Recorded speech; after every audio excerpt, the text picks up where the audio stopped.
Good morning girls, have a nice day. आज हम पढ़ेंगे थेरापेटिक न्यूट्रिशन की फर्स्ट यूनिट का B part, pre and post operation diet. Pre operation क्या है? यानी कि ऑपरेशन या सर्जरी से पहले का आहार, ठीक है। प्री ऑपरेशन डाइट, ठीक है। तो अच्छा जीवन जीने के लिए हम सबको पता है कि उच्च पोषण बहुत ज़्यादा महत्वपूर्ण है, लेकिन यदि कोई इंसान बीमार है, ठीक है, कोई रोगी है, तो उसके भोजन पे ध्यान देना, उसके पोषण पे ध्यान देना, यह भी बहुत ज़रूरी और बहुत महत्वपूर्ण बात है, ठीक है।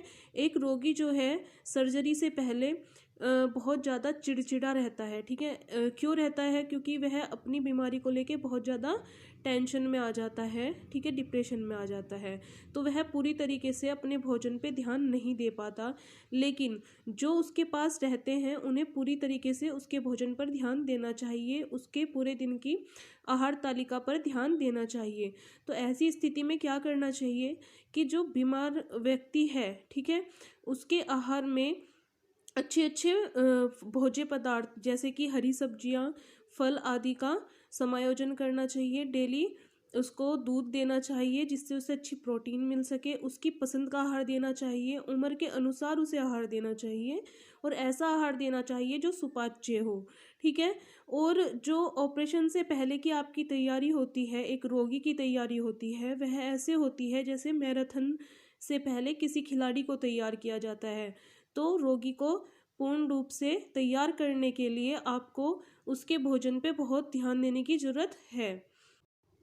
देखिए सेकंड स्लाइड है ये हमारी, इसमें है कुछ ध्यान रखने योग्य बातें, ठीक है। तो सर्जरी से पूर्व रोगी के आहार बैंक खाते में अधिक से अधिक पोषक तत्व शामिल होने चाहिए। पोषक तत्व क्या? यानी कि प्रोटीन, एनर्जी और आपके मिनरल्स, वाटर, फाइबर सब उसके भोजन के अंदर होना चाहिए पर्याप्त मात्रा में। प्रोटीन युक्त खाद्य पदार्थ सर्जरी से कम 2 से 3 सप्ताह पहले उसे दिए जाने सुनिश्चित करना चाहिए, आपको दिए जाने चाहिए, ठीक है।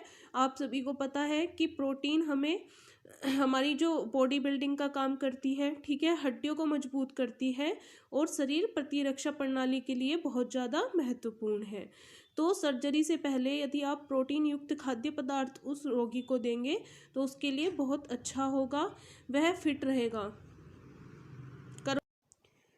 तो सर्जरी से पहले जितना हो सके अपने भोजन में प्रोटीन युक्त खाद्य पदार्थों को आप लेना शुरू करें, है ना, या एक मरीज को देना शुरू करें, ठीक है। उससे क्या होगा, जो एक रोगी है वह बहुत अच्छी तरीके से मजबूत हो जाएगा, है ना, मजबूती से वह तैयार हो जाएगा ऑपरेशन के लिए। फिर सेकंड पॉइंट इसमें है फल व सब्जियां।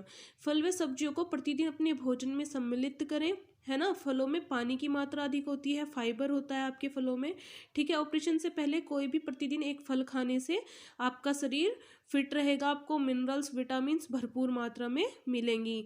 सब्जियों में जो पालक है आपका, उससे आपको आयरन अच्छी मात्रा में मिलेगा, यानी कि ऑपरेशन के टाइम जो आपकी ब्लीडिंग यानी कि खून जो आपका निकलेगा एक्स्ट्रा, उसकी पूर्ति जल्दी से हो जाएगी। फिर आपका नेक्स्ट पॉइंट है कैल्शियम युक्त भोज्य पदार्थ।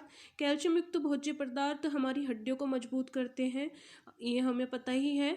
तो आपको कैल्शियम भी उस पेशेंट को देना चाहिए, या यदि आप खुद पेशेंट हैं तो आपको खुद भी लेना चाहिए। फिर है आपका नेक्स्ट पॉइंट, अपने भोजन में विटामिन युक्त भोज्य पदार्थों को शामिल करें। विटामिन में आपके विटामिन सी बहुत ज़्यादा अच्छी होती है ना, उपयोगी होती है। तो विटामिन सी आपको किस किस चीज़ में फ़ायदेमंद है? प्रतिरोधक क्षमता बढ़ाती है आपकी, और आपके घाव को जल्दी भरने में सहायता प्रदान करती है। यह सबको पता है। खट्टे फल में हरी मिर्च, साग, ब्रोकली, स्ट्रॉबेरी, टमाटर आदि में विटामिन सी बहुत अच्छी मात्रा में पाई जाती है। फिर है हमारी रोग की अवस्था को देखते हुए फाइबर व पानी का इस्तेमाल करें। हाँ, सब ये भी है कि सबको क्या होता है, फाइबर या पानी अधिक मात्रा में पीने को नहीं दिया जा सकता है, खाने को फाइबर, ठीक है। तो क्यों नहीं दिया जाता? किडनी पेशेंट जो होता है, किडनी का काम होता है हमारी पानी को फिल्टर करना, ठीक है, प्रोटीन को फिल्टर करना।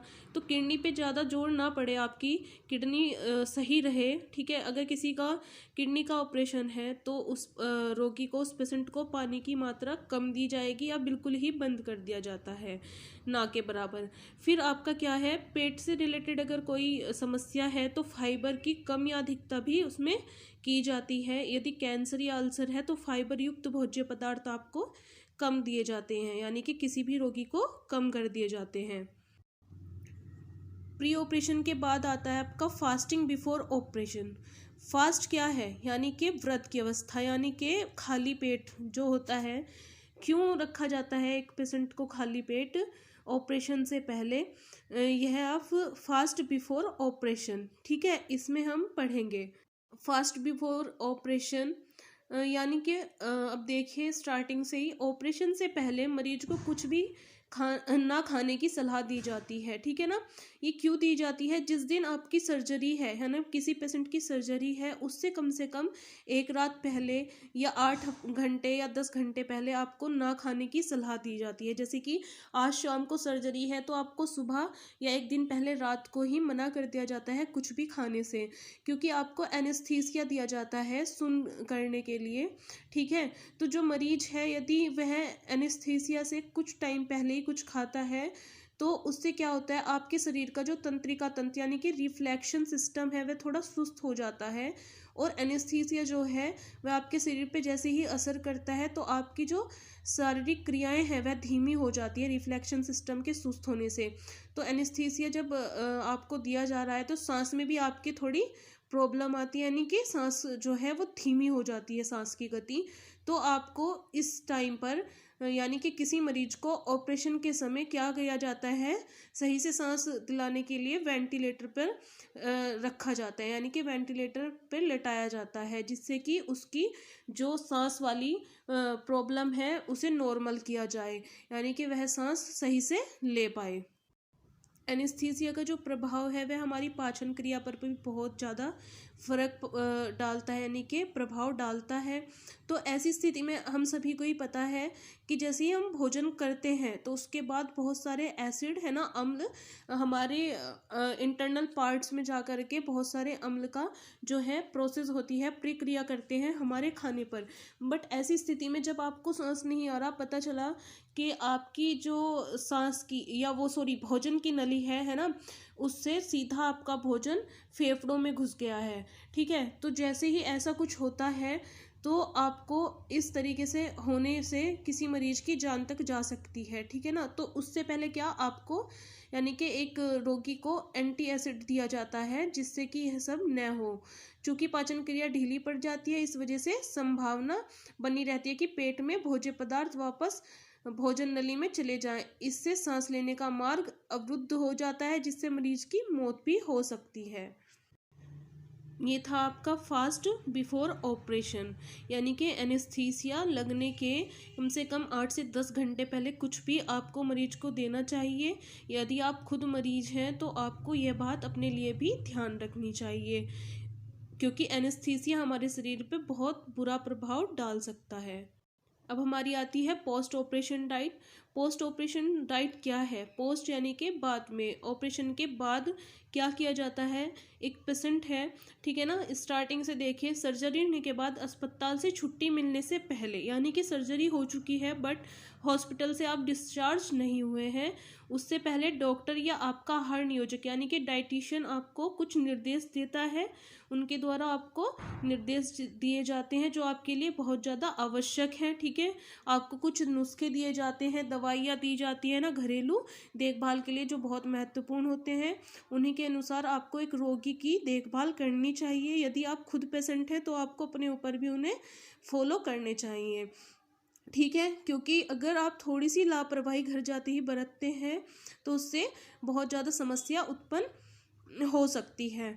फिर आपका है नीचे ब्रैकेट में रोगी के भोजन को लेकर कुछ ध्यान योग्य बातें है ना, ध्यान देने योग्य बातें। यदि भूख कम हो गई है रोगी की, पेशेंट की, तो आप उसे थोड़ा थोड़ा करके कई बार दिन में भोजन दें, एकदम से ज़्यादा खाना ना परोसे उसके सामने, है ना। फिर है आपका फाइबर युक्त भोज्य पदार्थ को अपने भोजन में सम्मिलित करें, ताकि आप जैसे कि साबुत अनाज है ना, फल और हरी सब्जियां, क्योंकि यदि आप फाइबर युक्त भोज्य पदार्थ लेंगे तो आपको कॉन्स्टिपेशन यानी कि कब्ज की समस्या नहीं होगी और आपका पाचन तंत्र सही रहेगा, ठीक है। फिर आपका है प्रोटीन युक्त भोज्य पदार्थ। प्रोटीन युक्त भोज्य पदार्थ क्यों लेने चाहिए, जैसे कि आपकी दाल है, सोयाबीन, मांस, मछली, अंडा, नट्स, ये क्यों लेने चाहिए, या डेयरी उत्पाद हैं आपके, क्योंकि प्रोटीन में मसल्स हील करने की यानी कि घाव भरने की और नई मसल्स को पैदा यानी कि बनाने की क्या होती है, बहुत अच्छी क्षमता होती है। ठीक है ना, प्रोटीन से ही हमारी मसल्स बनती हैं, टिश्यूज बनते हैं, तो इसलिए प्रोटीन युक्त भोज्य पदार्थ उस मरीज को जरूर देने चाहिए जिसका ऑपरेशन हुआ हो। फिर है कैल्शियम का सेवन। कैल्शियम का सेवन बहुत ज़्यादा महत्वपूर्ण है। कैल्शियम दूध से मिल जाएगी, मेवे से मिलती है यानी कि ड्राई फ्रूट से। ठीक है, मार्केट में गोली के रूप में भी आपको इजीली कैल्शियम सोर्स मिल जाएगा। फिर आपका है विटामिन। विटामिन में विटामिन सी बहुत ज़्यादा महत्वपूर्ण है। विटामिन सी घाव भरने में बहुत मददगार है और यह रोग प्रतिरोधक क्षमता को बढ़ाती है, इसलिए विटामिन सी युक्त भोज्य पदार्थों का सेवन करना चाहिए। विटामिन सी हमें खट्टे पदार्थों में, है ना, फलों में, इन सब में बहुत आसानी से मिल जाती है। फिर क्या है हमारा, पानी खूब पिएं, क्योंकि घाव को सूखने की गोली, जो घाव सुखाने की गोली जो मिलती है ना ऑपरेशन के बाद, जो एक पेशेंट को दी जाती है, तो वह हमारे पाचन तंत्र पर बहुत बुरा प्रभाव डालती है, यानी कि डाइजेस्टिव सिस्टम पर प्रभाव डालती है। ठीक है, तो उससे क्या होता है, मरीज को कॉन्स्टिपेशन यानी कि कब्ज की शिकायत हो जाती है बहुत ज़्यादा, तो इसलिए पानी ज़्यादा से ज़्यादा मात्रा में पीना चाहिए और अपने कब्ज दूर करने का ध्यान रखना चाहिए। हाई फाइबर डाइट जरूर लेनी चाहिए कॉन्स्टिपेशन दूर करने के लिए। फिर है आपका रोगी के प्रति ध्यान देने योग्य बातें। ठीक है, जब आप सर्जरी के बाद घर आ जाते हैं तो आपको कुछ खाने के साथ साथ कुछ और बातें भी ध्यान देनी होगी। जैसे कि सर्जरी के बाद, जैसे आपका मतलब सर्जरी हुई है उसके बाद जो चीरा लगा है, जहाँ पर है ना टाँके आए हैं, वहाँ पर दर्द का अनुभव होना जरूरी है, ये स्वाभाविक है। ठीक है, अनुभव होना चाहिए हल्का सा। ठीक है, यदि असामान्य दर्द है जो आप सहन नहीं कर पा रहा है एक रोगी, ठीक है ना, या सूजन है, आपको बुखार आ रहा है, या फिर लालिमा है, उस जगह पर रेडनेस है, या फिर तरल पदार्थ का बहाव है ना, डिस्चार्ज हो रहा है, या फिर सुनता यानी कि वहाँ से वो हिस्सा सुन्न हो रहा है आपका, तो तुरंत डॉक्टर की सलाह लें, जांच कराएं, यह बहुत ज़्यादा महत्वपूर्ण है उस रोगी के लिए। फिर इसके बाद सर्जरी के कुछ दिनों बाद रोगी को थकान महसूस होना भी जरूरी है ना, उम्मीद करनी चाहिए एक रोगी को कि हाँ उसे थोड़ा थकान महसूस हो। ठीक है, फिर आपका उसके बाद आराम की अवधि को धीरे धीरे क्या करें, कम करें, यानी कि ऑपरेशन के 2 से 4 दिन तक आप आराम करें, नो प्रॉब्लम, लेकिन अपने डॉक्टर के अनुसार हल्का हल्का व्यायाम, घूमना, ये भी आप अपने टाइम में सेट करें। ठीक है ना, आप अपने पूरे दिन के टाइम में खाने का टाइम भी एक लिमिट में, है ना, 3 से 4 बार पूरे दिन में थोड़ा थोड़ा करके खाएं। फिर है आपका रोगी को किसी से मिलने का समय निर्धारित होना चाहिए, यानी कि टाइम पीरियड बिल्कुल रोगी का ऐसा होना चाहिए एक्स्ट्रा ना हो। कोई यदि रोगी से मिलने आ रहा है तो उसे एकांत में ही छोड़ा जाए, ज़्यादा बातें उसके साथ ना की जाए। ये थी हमारी pre and post operation diet.